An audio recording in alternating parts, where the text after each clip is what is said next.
আচ্ছা, আপনাদের কাছে পাঙ্গাস মাছ কেমন লাগে? আমার কাছে পাঙ্গাস মাছ কিন্তু অনেক পছন্দের একটি মাছ। তো পাঙ্গাস মাছ অনেকেই খেতে পারে না। কিন্তু পাঙ্গাস মাছ খেলে কিন্তু আসলে ভালোভাবে রান্না করতে পারলে সেইটা আসলে খুবই মজাদার হয়। তো হ্যালো এভরিওয়ান, আসসালামু আলাইকুম। যে যেখান থেকে আমার ভিডিওটি দেখছেন আশা করি আপনারা অনেক ভালো আছেন। আলহামদুলিল্লাহ, আল্লাহর রহমতে আমি বেশ ভালো আছি। তো এখানে আজকে আমি পাঙ্গাস মাছ দিয়ে এখানে কাঁচা কলা আর আলু রান্না করব। তো এখানে আমি একটি কাঁচা কলা আর একটি আলু দিয়ে দিলাম। তো এটাকে খুব সুন্দর করে একদম মাখো মাখো করে রান্না করব, আর এইভাবে রান্না করলে খুবই মজাদার হয়। তো কাঁচা কলা দিয়ে আসলে বিভিন্ন ধরনের মাছই খাওয়া হয়েছে, বাট পাঙ্গাস মাছ কখনোই ট্রাই করি নাই।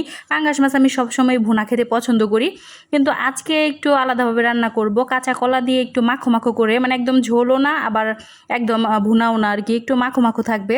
তো এইভাবে রান্না করব। তো এখানে কিন্তু প্রথমে আমি পাঙ্গাস মাছটাকে খুব সুন্দর করে কেটে ধুয়ে নিয়েছি। তারপরে কিন্তু মানে কাঁচা কলা আর আলু সুন্দর করে কেটে পরিষ্কার করে ধুয়ে নিয়েছি। তারপরে কিন্তু একটি ফ্রাই প্যান বসিয়ে দিয়েছি।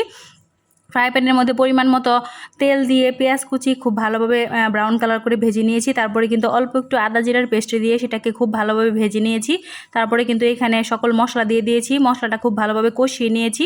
কষানোর পরে কিন্তু এখানে মাছ আর কাঁচা কলা আলু একসাথে দিয়ে দিলাম। তো সব কিছু একসাথে দিয়ে সুন্দরভাবে কষাতে হবে। যেহেতু মাছটা বড় সাইজের, সেই জন্য কিন্তু আমি আলাদাভাবে দিই নাই, একদম একসাথে দিয়ে দিয়েছি, কারণ আস্তে আস্তে উল্টে পাল্টিয়ে নিব। তো এই যে এখন দেখতে পাচ্ছেন আমার কাঁচা কলা তরকারিটা কিন্তু খুব সুন্দরভাবে মানে ভুনা কমপ্লিট হয়ে গিয়েছে। তো এখন কিন্তু পরিমাণ মতো ঝোল দিব, আর ঝোল দেওয়ার পরে কিন্তু এটা একদম মানে মাখো মাখো তৈরি হয়ে যাবে। আর এইভাবে তৈরি করলে কিন্তু খুবই ভালো লাগে। তো আজকের এই লুকটা কিন্তু অনেক সুন্দর হয়েছে। আর তার পরবর্তীতে কিন্তু আমি চলে গেলাম লতা রান্না করার জন্য। এখানে কিন্তু আমি লতা কেটে নিয়েছি, আর সাথে কিন্তু নিয়ে নিয়েছি আলু। আর এই লতাগুলোকে আজকে আমি রান্না করব মানে চিংড়ি শুটকি দিয়ে আর কি। তো চিংড়ি মাছ যেহেতু ঘরে নাই, সেই জন্য চিন্তা করলাম যে চিংড়ি শুটকি যেহেতু আছে, চিংড়ি শুটকি আর চিংড়ি মাছ তো একরকমই লাগবে।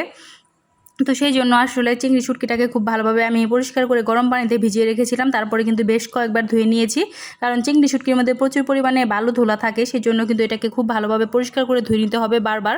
আর তারপরে কিন্তু একটি প্যান বসিয়ে দিয়েছি, প্যানের মধ্যে পরিমাণ মতো তেল দিয়ে এখানে পেঁয়াজ আর রসুন ভালোভাবে ভেজে নেব। তো শুটকি আইটেমের মধ্যে একটু রসুন বেশি দিলে খেতে ভালো লাগে, সেই জন্য কিন্তু একটু রসুন কুচি বাড়িয়ে দিয়েছি। এছাড়াও আমি রসুন পেস্টও দিয়ে দিব।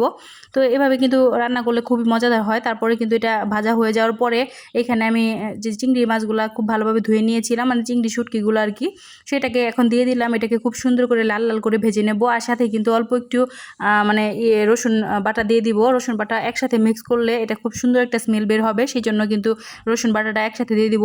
তারপরে কিন্তু সকল মশলা দিয়ে দিব, আর এই শুটকিটাকে খুব ভালোভাবে কষিয়ে নেব। কষানো কমপ্লিট হয়ে গেলে এখানে আমি লতাটাকে দিয়ে দিব। লতাটা দেওয়ার পরে খুব সুন্দর করে লতাটাকে মিশিয়ে নেব শুটকির সাথে। তারপরে কিন্তু ঢাকনা দিয়ে ঢেকে দেবো, আর এটাকে খুব ভালোভাবে কষিয়ে নেব। আশা করি আপনাদের কাছে এই রেসিপিটা ভালো লাগবে, আর এটা একবার ট্রাই করবেন, খুবই মজাদার হয় এই খাবারটা। তো আমি কিন্তু আমার ডেইলি কী রান্না করি সেটি আপনাদের সাথে শেয়ার করি। আপনারা অবশ্যই কমেন্ট করে জানাবেন আপনাদের কাছে কেমন লাগে, আর যদি ভালো না লাগে সেটাও আমার সাথে শেয়ার করবেন। তো এখন কিন্তু সুন্দরভাবে দেখতে পাচ্ছেন মিক্স করে নিতেছি, আর একদম কিন্তু এই খাবারটা খুবই মজাদার হবে। তো একদম সুন্দর করে কিন্তু আমি এটা একদম মানে পোড়া পোড়া করে রান্না করব, যেহেতু লতা লতা কিন্তু অনেকেরই গলায় ধরে। তো আমরা আসলে ছোটোবেলা থেকে জানতাম যে যারা নাকি ঝগড়া বেশি করে তাদেরই লতা গলায় ধরে। তো এটা আসলে খুবই মানে আগে ইন্টারেস্টিং হইতো। আর এই যে দেখতে পাচ্ছেন কথা বলতে বলতে লতা কমপ্লিট। তো আজকের ভিডিওটি এই পর্যন্তই। সকলে ভালো থাকবেন। আল্লাহ হাফেজ।